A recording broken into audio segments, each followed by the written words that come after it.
नमस्कार दोस्तों, मैं वैभव तिवारी आज आपके सामने एक बहुत ही चर्चित विषय पर और एक बहुत ही ट्रेंडिंग विषय पर एक वीडियो लेकर आया हूँ। करीब 2 साल बाद ही सही, लेकिन एक बहुत ही महत्वपूर्ण विषय है।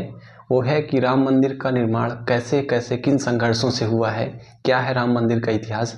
आइए जानते हैं आज अपने इस चैनल पर। स्वागत है आप सभी का हमारे इस चैनल पर। और अयोध्या की विस्तृत जानकारी तो हमें वाल्मीकिकृत महाकाव्य रामायण में ही प्राप्त होती है, लेकिन अथर्ववेद के 10वें मंडल के दूसरे सूक्त में भी अयोध्या धाम का एक वर्णन किया गया है, जिसमें लिखा गया है कि अष्टचक्र नौ द्वारा देवानया पुरयोद्धा तशस्या हिरण्यः कोशः स्वर्गो ज्योतिषावृतः। अर्थात 8 चक्राकार महल और 9 द्वारों वाली अयोध्या देवों की नगरी है।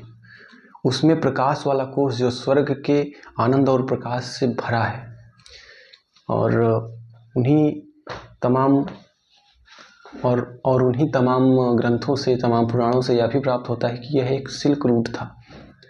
और यहाँ पर 2 सिल्क रूट थे। पहला सिल्क रूट गांधार से लेकर मथुरा, मथुरा से लेकर अयोध्या, अयोध्या से बांग्लादेश के ताम्रलिप्त था। दूसरा श्रावस्ती से अयोध्या, अयोध्या से चित्रकूट, चित्रकूट से दक्षिण भारत के प्रतिष्ठान तक हो। और यह नगर बस धार्मिकता तक ही सीमित नहीं है, यहाँ सियासत भी बड़े ऊंचे लेवल पर खेली जाती है इस नगर में। और यह श्री रामचंद्र जी की भूमि है, जहाँ पर श्री रामचंद्र जी त्रेता युग में दशरथ जी के पुत्र और कौशल्या माता जी के पुत्र के रूप में यहाँ पर प्रकट हुए थे। और यहाँ पर एक रामचंद्र जी के विनय पत्रिका की एक प्रसंग है जो कि राम स्तुति के नाम से जानते हैं। उसी का एक छोटा सा भाग है जो मैं कहना चाहता हूँ, जो कि कौशल्या माता ने भी वहाँ पर कहा था कि रामचंद्र जी क्यों प्रकट हो रहे हैं, क्यों आ रहे हैं। तो उन्होंने एक उत्तर दिया था कि भय ब्रह्मांड राम स्तुति का यह भाग है, सुनिएगा। ब्रह्मांड निकाया निर्मित माया रोम रोम प्रतिवेद कहे, मम उर्सोवासी याहू भासी सुनत धीर मति थिर न रहे, उपजा जब ज्ञाना प्रभु मुस्काना चरित बहुत विधि कीन चहे, कही कथा सुहाई मात बुझाई जही प्रकार सुत प्रेम लहे। अर्थात जिसके अंदर पूरा ब्रह्मांड समा जाता है वो हमारे गर्भ में है। यह किसी भी विवेकहीन बात, किसी भी बुद्धिजीवी से यह बात बोलेंगे तो वह उसकी बुद्धि स्थिर नहीं रहेगी, वह उपहास करेगा। और मैं भी हंस रही हूँ इस बात के लिए। तब रामचंद्र जी ने बताया कि हमें एक प्रतीक बनना है सबके लिए, हमें एक आदर्श देना है इस समाज के लिए। इस समाज में उन्होंने अपनी तमाम कथाएं सुनाई, जिससे बाद में उनको ज्ञान आया। उसके बाद उन्होंने एक पुत्र की भांति प्रभु को प्रेम दिया, वात्सल्य दिया, ना कि एक भगवान की भांति उन्हें प्रेम किया। आते हैं अपनी वीडियो में। अयोध्या सरयू किनारे बसी एक जगह है। इस नगर की स्थापना सूर्यपुत्र, जो कि रामचंद्र जी के पूर्वज भी थे, विवस्वान मनु ने की थी। और यह सूर्यवंशी थे। सूर्यवंशी ठाकुर अयोध्या में मिलते हैं अभी भी। कई तरह के क्षत्रिय होते हैं, सूर्यवंशी, बजगोती, चौहान, तमाम तरीके से होते हैं। तो उसमें ये सूर्यवंशी क्षत्रिय थे, जो कि इनकी संख्या अवध में ज़्यादा देखने को मिलती है बाकी जगहों की अपेक्षा। श्री राम जी का काफ़ी संघर्षों भरा जीवन था। इनकी माता जी को काफ़ी अरसे बाद, इनके पिताजी को, माता जी को काफ़ी अरसे बाद पुत्र की प्राप्ति हुई थी। उसके बाद बचपन में ही घर बार छोड़ के गुरुकुल चले जाते थे पहले के लोग। फिर इनको 14 वर्ष का वनवास मिला था। कहने को तो ये भगवान थे, लेकिन 14 वर्ष जेल वनवास में रहे थे। ना बिस्तर, ना कुछ, झाड़ियों पे सोते थे। और उसके बाद इनकी स्त्री भी हर ली गई। उसके बाद लौट के जब वहाँ से आए, उसके बाद भी नहीं जीना इनको। समाज तमाम तरह की बातें सुनाता था। जो सीता जी पराए घर में थी, पराए आदमी के साथ थी, ऐसा तरह की बातें करता था। और उसके बाद सीता जी को भी घर से बाहर निकाल दिए। फिर सीता जी धरती में समा गई। उसके बाद तमाम तरह की बातें हुई। फिर राम राज्य का भी एक समय आया, जिसमें कहते हैं कि राम राज्य तब था जब वर्षा अपने समय पे होती थी, बेरोजगारी नहीं रहती थी, किसी भी तरह की किसी को खाने पीने की कोई कमी नहीं रहती थी, सब समृद्ध थे, सब खुशहाल थे, किसी के अकाल मृत्यु नहीं होती थी। यह राम राज्य था। वर्णन तो काफ़ी अच्छा है, काश ऐसा राम राज्य अभी भी होता। और फिर उसके बाद समय चलता रहता है, समय रुकता नहीं है। इसके बाद श्री रामचंद्र जी ने अपनी प्रजा के साथ समाधि ले ली सरयू नदी में, जिसके बाद कुछ दिनों तक एकदम सूनी हो गई थी अयोध्या। इसके बाद कौशाम्बी के राजा और श्री रामचंद्र जी के पुत्र कुश ने यहाँ का जीर्णोद्धार कराया। उसके बाद यहाँ सूर्यवंश की करीब 44 पीढ़ियों तक राज किया, जो कि महाभारत के युद्ध के बाद यहाँ पर फिर से अयोध्या का उजाड़ हुआ। लेकिन इसके बाद तमाम तरीके वर्णन मिलते हैं कि जैन ग्रंथों के अनुसार जैन मुनि यहाँ पर अयोध्या नगर को बसाया था। भविष्य पुराण के अनुसार विक्रमादित्य ने यहाँ पर एक भव्य राम मंदिर का निर्माण करवाया था और अयोध्या नगरी को पुनः उजाड़ हुई अयोध्या नगरी को बसाया था। और फिर कालिदास के रघुवंशन में मिलता है कि चंद्रगुप्त द्वितीय, जो कि गुप्त वंश के सम्राट थे, कालिदास भी उन्हीं के समकालीन थे, उन्हीं के दरबार में रहते थे। उनके रघुवंशन किताब में भी मिलता है कि यह गुप्त वंश की राजधानी हुआ करती थी। और इसका प्रमाण तो उन्हीं के साथ के ही व्यक्ति के किताबों में है। और फिर समय आया पुष्यमुक्त शुंग का, जो कि मौर्य वंश के शासक बृहद्रथ की हत्या करके ब्राह्मण वंश की नींव डाले थे। उनके एक इंस्क्रिप्शन मिला है इनके यहाँ अयोध्या में खुदाई की, जिसमें यह प्राप्त होता है कि उन्होंने अयोध्या के भव्य राम मंदिर का जीर्णोद्धार कराया था और साथ ही 2 अश्वमेध यज्ञ वहाँ पर अयोध्या में ही किए थे। इसके बाद शुरू हुआ बौद्ध का जमाना। 5वीं शताब्दी के बाद वहाँ पर बौद्ध लोगों का काफ़ी चरम पर था। बौद्ध धर्म काफ़ी वहाँ पर चरम पर था। वहाँ पे करीब 20 बौद्ध मठ थे, जो कि चंद्रगुप्त द्वितीय के समय में आए फाहियान और हर्षवर्धन के समय आए ह्वेनसांग की यात्रा वृत्तांतों में मिलता है कि वहाँ करीब 20 बौद्ध मंदिर और मठ थे। और एक भव्य हिंदू मंदिर था जहाँ पर रोज लाखों हजारों श्रद्धालु दर्शन करने के लिए आते थे। तो इस तरीके से ज्ञात होता है कि अयोध्या नगरी तो हजारों साल पहले थी और ये ढांचा तो करीब 500 साल ही पहले का है। और मेन 1,500 साल और पहले जाएं तो पता लगा इस्लाम ही उसके पहले नहीं है। फिर 11 शताब्दी में राठौड़ और गलवार वंश के राजा जयचंद, जिनकी राजधानी वाराणसी थी, वो भी राम मंदिर में चबूतरा आदि बनवाए थे, वहाँ पूजा अर्चना की थी। और उसके बाद चंदावर का युद्ध हुआ था, जिसमें गौरी ने जयचंद को अंत कर दिया था। इसके बाद आया विदेशी आक्रमणकारियों का समय और करीब 300-400 सालों तक विदेशी आक्रमणकारी आते रहे जब तक राम मंदिर खड़ा था। वैसे आक्रमणकारी तो करीब 1950 तक आए, वो विदेशी ही थे, आक्रमणकारी ही थे। लेकिन ऐसे आक्रमणकारी आए जब राम मंदिर खड़ा था। कहते हैं सिकंदर लोदी के समय तक, करीब 14वीं शताब्दी तक जब सिकंदर लोदी हुआ करता था, तब तक राम मंदिर अपनी भव्यता के साथ किसी न किसी वजह से वहाँ पर खड़ा है। लेकिन इसके बाद आया बाबर, और बाबर ने अपने बाबरनामा में यह उल्लेख किया है कि उसने आदेश दिया है कि अयोध्या में राम मंदिर को गिराकर बाबरी मस्जिद बनाई जाए। तो उनके एक सिपा सलार थे मीर बाकी, उन्होंने ही यह काम किया और उसका इंक्रिप्शन भी वहीं खुदाई में मिला है, जिसने उसमें तुर्की भाषा में कुछ इस तरह की चीज़ें लिखी है कि जन्नत तक जिसके न्याय के चर्चे हैं, ऐसे महान शासक बाबर के आदेश पर दयालु मीर बाकी फरिश्तों की इस जगह को मुकम्मल रूप दे रहा है। और वो जगह क्या थी ये तो सबको पता है, वो जगह थी राम मंदिर की। इसके बाद अकबर और औरंगजेब का शासन आया था, जिसमें उन्होंने नमाज के साथ साथ चबूतरे पर पूजा अर्चना की भी इजाज़त दी थी।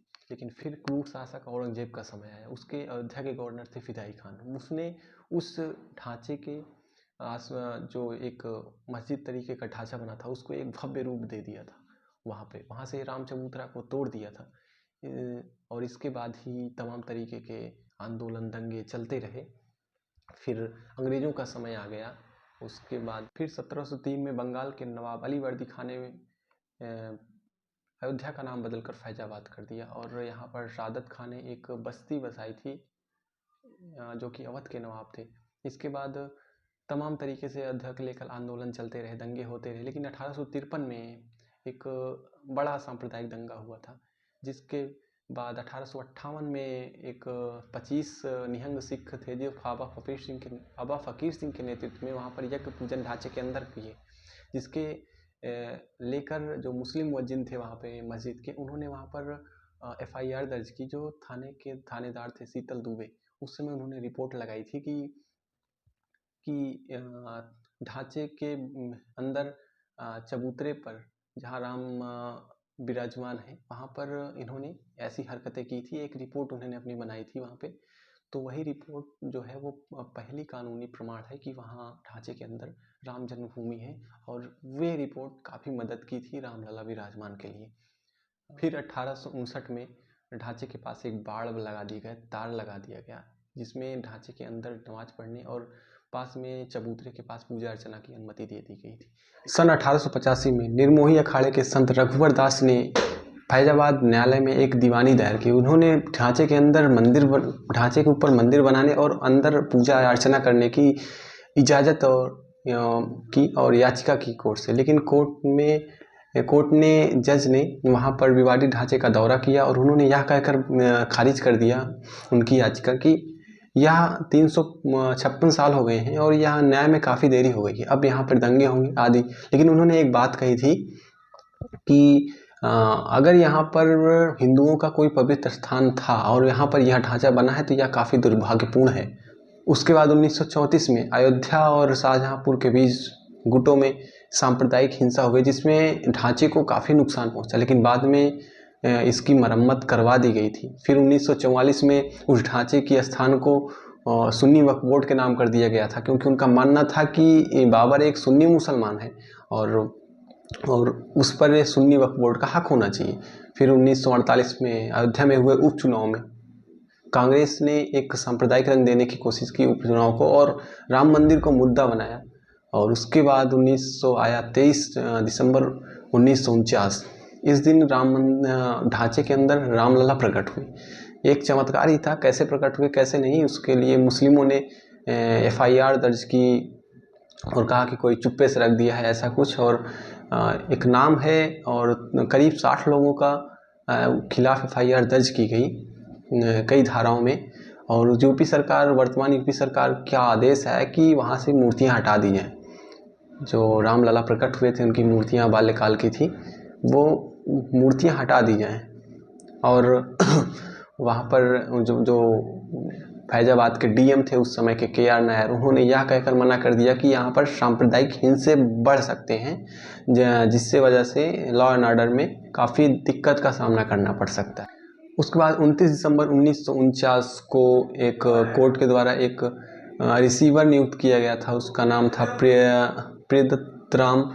प्रियदत्त राम उस रिसीवर का नाम था, जो कि रामलला की देखभाल करता, उनकी पूजा अर्चना करता।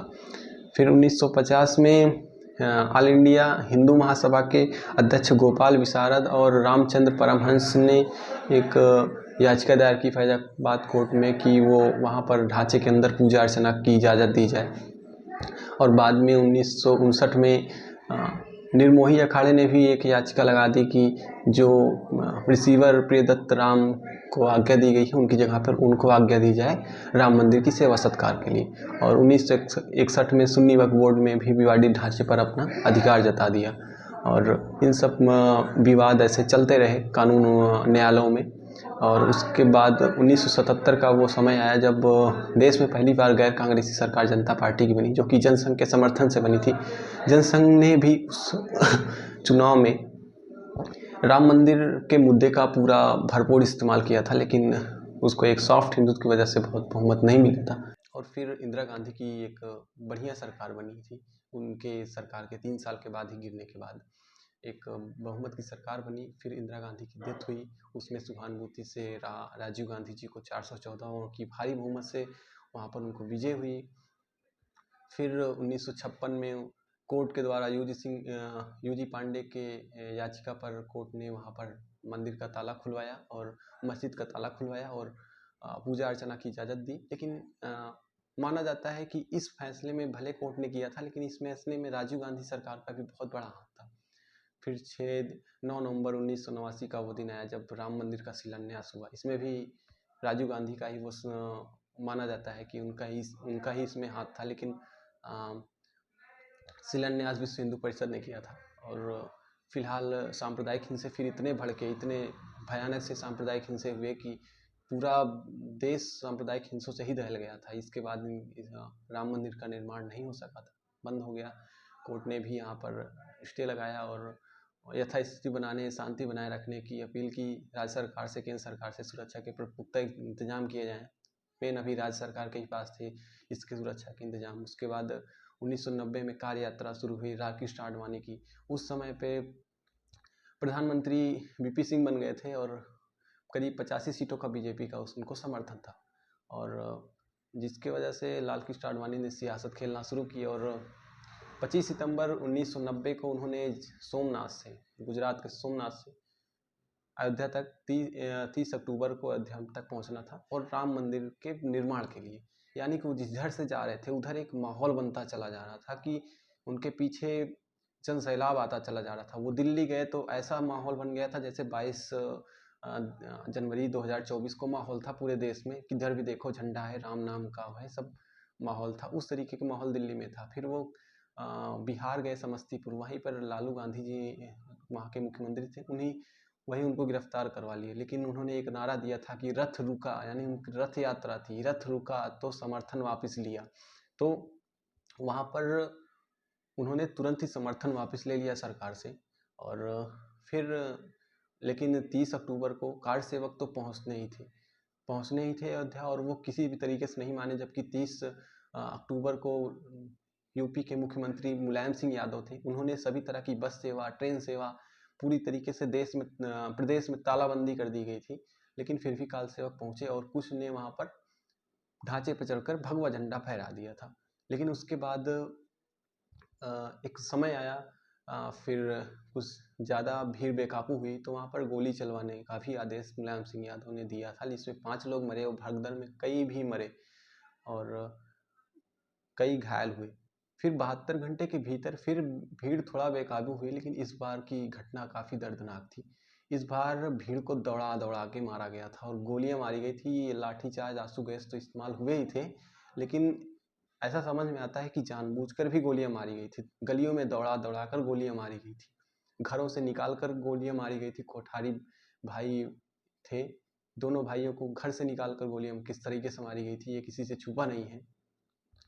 और इस घटना को मुलायम सिंह यादव ने टिप्पणी की थी, यह बहुत दर्दनाक थी लेकिन आवश्यक थी। किस बात की आवश्यक थी भाई?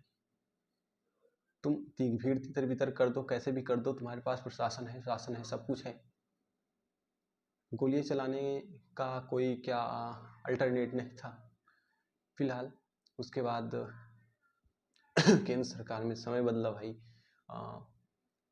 पीवी नरसिम्हा राव की सरकार बनी और केंद्र स्टेट में आपका कल्याण सिंह की सरकार बनी। फिर 6 दिसंबर 1993 का समय था जब लाल कृष्ण आडवाणी, आरएसएस और बीजेपी के तमाम नेता, मुरली मनोहर जोशी, उमा भारती ने यहाँ पर भाषण दिया था अयोध्या में तमाम कार्यसेवकों के साथ। वहाँ करीब 1,50,000 इस तरीके के इनके कार्यकर्ता थे और तमाम कार्यसेवक थे। और उसके बाद स्टेट गवर्नमेंट की पुलिस थी जो कि काफ़ी खास नहीं रोक पा रही थी, क्योंकि काफ़ी ज़्यादा संख्या में यहाँ पर जनसैलाब उमड़ आया था।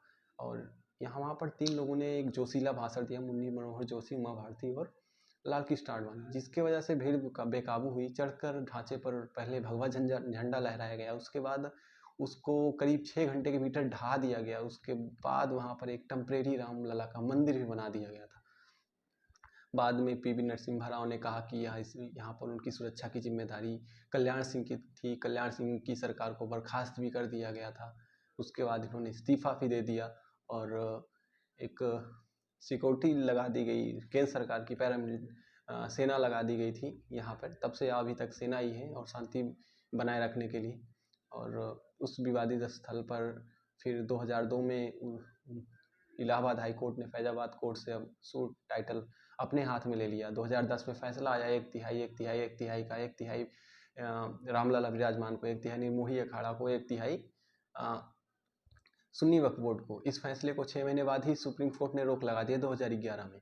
उसके बाद 2014 में सरकार बनी नरेंद्र मोदी सरकार, जो भी पूर्ण बहुमत से भाजपा की सरकार थी। भाजपा के ही तो मैनिफेस्टो में ही यही रहता था, 370 और राम मंदिर बनाएंगे, वहीं बनाएंगे। फिर 9 नवंबर 2019 को 5 जजों की एक बेंच बैठी थी जिसमें सीजीआई थे रंजन गोगोई, उसमें इस समय के सीजीआई भी मौजूद थे उस पैनल में, डीवाई चंद्रचूड़, जिसमें 5 जजों ने यूनानिमस फैसला दिया था कि वो विवादित जमीन रामलला की है। और वह जमीन रामलला की कैसे हुई? रामलला कोई पक्षकार थे? जी हाँ, एक फैजाबाद में 1989 में एक पूर्व जज थे देवकी नंदन अग्रवाल जी, उन्होंने ही राम मंदिर में एक राम मित्र के नाते उन्होंने ही रामलला को एक पक्षकार के रूप में, एक न्यायिक व्यक्ति के रूप में वहाँ पर दिया था। एक याचिका दायर की थी कि ये जमीन इन्हीं की है, तो वहीं से रामलला एक पक्षकार हो गए थे। रामलला खुद, राम भगवान खुद अपना केस लड़ रहे थे और इसी वजह से उसमें भी मदद मिली कि यह पूरी जमीन रामलला को दी गई थी, ना कि निर्मोही अखाड़ा और सुन्नी वक्फ बोर्ड। पूरी की पूरी 2.77 एकड़ की जमीन रामलला को दी गई। निर्मोही अखाड़ा को कुछ नहीं मिला था। उन्होंने यह कहा था सुप्रीम कोर्ट ने कि 3 महीने के भीतर सरकार सब दोनों को एक ट्रस्ट बना के दे और उसी ट्रस्ट में निर्मोही अखाड़ा को थोड़ा प्रतिनिधित्व दे दिया जाए बस। और फिर राम मंदिर का एक ट्रस्ट, राम जन्मभूमि तीर्थ क्षेत्र ट्रस्ट, और एक उनका बना कि इंडो इस्लामिक कल्चरल फाउंडेशन, उनका भी एक ट्रस्ट बना। और राम मंदिर का अब तो फैसला आने के बाद 5 नवंबर 2020 को शिलान्यास किया नरेंद्र मोदी ने। उसके बाद फिर 22 जनवरी 2024 को वहाँ पर उसका उद्घाटन किया। उसका उद्घाटन एक मार्केटिंग की तरह किया। एक सभी पॉलिटिशियन, सभी बड़े प्लेयर्स, सभी बड़े क्रिकेटर्स, सभी बड़े नेता, सभी बड़े एक्टर्स को बुलाया गया ताकि एक मार्केटिंग हो सके, एक रेवेन्यू जनरेट हो सके, वहाँ से एक टूरिज्म का प्लेस बन सके, एक लोगों को दिखे कि हाँ हमने कुछ बनाया है। और इस तरह की चीज़ें हुई और उस फैसले में 5 एकड़ ज़मीन सुन्नी वक्फ बोर्ड की भी दिया गया था ताकि एक मस्जिद बना सके। और उस ज़मीन को स्टेट गवर्नमेंट ने उनको दिया था धन्नीपुर में। जग समाया नाम में जिस नाम वो श्री राम है। इसके बाद हम अयोध्या के विकास की बात करते हैं। अयोध्या का विकास सिर्फ वहाँ मंदिर बनने से ही नहीं हुआ, वहाँ मंदिर बनने की जो मार्केटिंग की गई, किस तरीके से बना हुआ है, वो तमाम लोग बुलाए गए, एक दिखाया गया सबको। उसके बाद अगले ही दिन जब आम जनता ने वहाँ पर दर्शन किए तो करीब 3.17 करोड़ रुपए वहाँ पर चढ़ावा चढ़ा। दूसरे दिन करीब 2.5 लाख लोग वहाँ पर दर्शन किए। सिर्फ दर्शन करने या चढ़ावा करने से नहीं, वहाँ पे कितने लोगों को रोजगार मिला है, कितने लोग वहाँ आ रहे हैं, कितने लोग वहाँ पे जो आसपास के क्षेत्र के लोग होंगे वहाँ का विकास कितना हो जाएगा, वहाँ पे होटल कितने बनेंगे, लॉज कितने बनेंगे, सिनेमा घर कितने बनेंगे और तमाम सड़कें, पार्क, ये सब बनेंगे और स्कूल कॉलेज बनेंगे। जब आदमी आएंगे वहाँ पे तो एक टूरिज्म का क्षेत्र विकसित हो जाएगा वो। और वैसे भी प्रयागराज, अयोध्या और वाराणसी, ये तीनों क्षेत्र में उत्तर प्रदेश में जितने भी टूरिस्ट आते हैं उसके आधे परसेंट तो 50% तो यहीं पे आते हैं, इसी 3 स्थानों पर आते हैं। और काशी विश्वनाथ कॉरिडोर को भी बहुत अच्छा विकसित किया जा रहा है। प्रयागराज में कुंभ, महाकुंभ, माघ मेला आदि लगते ही रहते हैं। और प्रयागराज में भी एक बाबा विश्वनाथ की नगरी है वो, वहाँ की एक त्रिकोणीय एक काफ़ी पास में है, करीब 100 किलोमीटर के अंतर पे भी 100-150 किलोमीटर के अंतर पे हैं ये तीनों। और इनको विकास करना काफ़ी आसान है। ये तीनों को विकास कर दिया जाए तो और अयोध्या में एक इंटरनेशनल एयरपोर्ट भी बन गया है। प्रयागराज में भी है, वाराणसी में भी है, लाल बहादुर शास्त्री प्रयागराज में भी है, वाल्मीकि एयरपोर्ट अयोध्या में बना है। उसका एक अयोध्या का स्टेशन है अयोध्या धाम स्टेशन, पहले अयोध्या कैंट था, अब उसका नाम अयोध्या धाम जंक्शन कर दिया गया है। और वह स्टेशन इस तरीके से बनाया गया है, पूरी वर्ल्ड क्लास स्टेशन है, एक एयरपोर्ट टाइप फैसिलिटी है उस स्टेशन पे। और कुछ इस तरीके से ही डेवलप किया जा रहा है अयोध्या को। और करीब 2-3 साल में ही, 2-3 साल के अंदर ही अयोध्या को पूरी तरीके से मेरे आंखों के सामने बदल दिया गया है। मैं अपनी आंखों से देखा हूँ अयोध्या बदलते, 3 साल के अंदर वो कहाँ से कहाँ पहुँच गई है। मैं कभी वाराणसी तो गया नहीं, लेकिन एक अंदाज़ा लगता है कि नरेंद्र मोदी जी के आने से वहाँ पर एक जो पतली सकरी गलियाँ जो फेमस थी वहाँ की बनारस की, वो सब तोड़ के एक चौड़ी सड़क बना दी गई है मंदिर तक जाने के लिए। पहले मंदिर परिसर जाने के लिए आपको बहुत गलियों से गुजरने पड़ते थे, अब आप सीधे मंदिर जाइए। बाद प्रयागराज, प्रयागराज को भी काफ़ी बदला है। जो NH हाईवे 96 था प्रयागराज से लेकर अयोध्या तक, उसका नाम रामपथ कर दिया गया है और उसको 4 लेन बना दिया गया है और काफ़ी अच्छी कनेक्टिविटी है।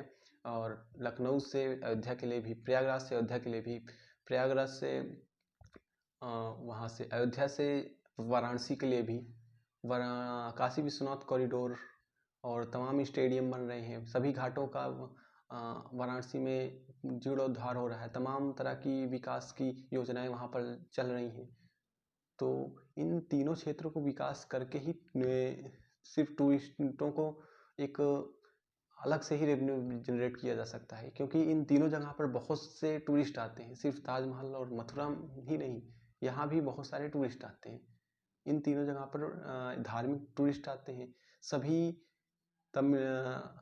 केरल, कर्नाटक, सभी दक्षिण भारत के लोग, राम जैसे हम लोगों को जगन्नाथपुरी जाना ही है, गया जाना ही है, वैसे उन लोगों को भी एकदम फिक्स है कि राम अयोध्या जाना ही है। उन लोगों के लिए तीर्थ क्षेत्र है और हम लोगों के तो पास में है, कभी भी चले जाते हैं, लेकिन उन लोगों के लिए वो एक है कि तीर्थ क्षेत्र है, वहाँ जाना ही है।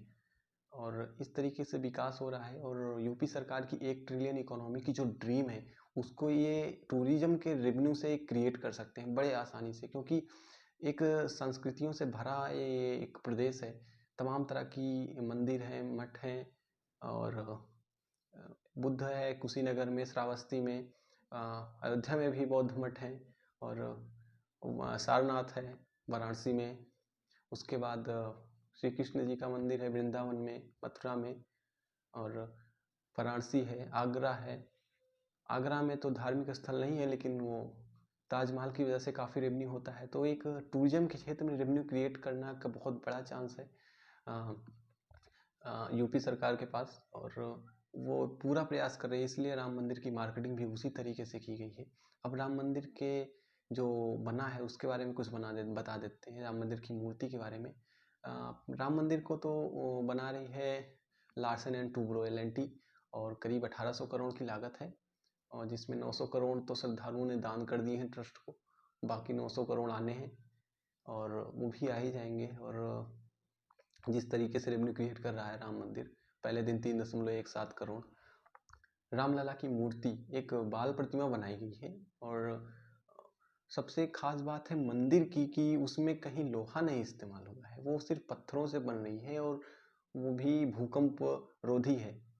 सिर्फ पत्थरों से उसमें नक्काशियाँ की गई है। इस पूरे भारतवर्ष की संस्कृति को उसमें भर देने की पूरी कोशिश की गई है कि अपने इस संस्कृति को लोग देखें, समझें। उसमें इस जटिल नक्काशियाँ की गई हैं, वो गुम्बद बनाए गए हैं, तमाम तरीके के सिंहद्वार हैं, 5 तरीके के मंडप हैं और अंत में गर्भगृह है, जहाँ नीचे के जो ग्राउंड फ्लोर है वहाँ पर रामलला जो बाल स्वरूप है वो विद्यमान है। वहाँ पर श्री अरुण योगी राज जी ने प्रतिमा बनाई है। दोनों तरफ विष्णु के 10 अवतार हैं, सर की तरफ शंख चक्र गदा स्वास्तिक आदि बने हैं, नीचे हनुमान जी भी बने हैं उसमें।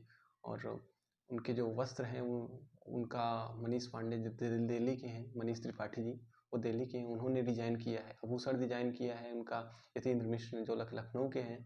और इस तरीके से राम मंदिर की डिजाइन की है। जो फर्स्ट फ्लोर होगा उस पर राम दरबार रहेंगे, 3 फ्लोर का मंदिर बन रहा है। और खास बात यह है कि उसमें कि लोहा ही नहीं इस्तेमाल हो रहा है। एक इंजीनियर के तौर पर मैं ये सोच नहीं पा रहा हूँ कैसे हुआ है, लेकिन कम से कम बेस में कहीं तो डला होगा लोहा, लेकिन लोहा नहीं डला है ऐसा खबर आ रही है। तो एक अचंभे की ही बात है, ये एक चमत्कार ही है, बिना लोहे के कैसे बनाए हैं भाई। फिलहाल आज के लिए इतना ही, और आगे किसी भी ऐसे चर्चित विषय पर हम वीडियो लेके आया करेंगे। धन्यवाद।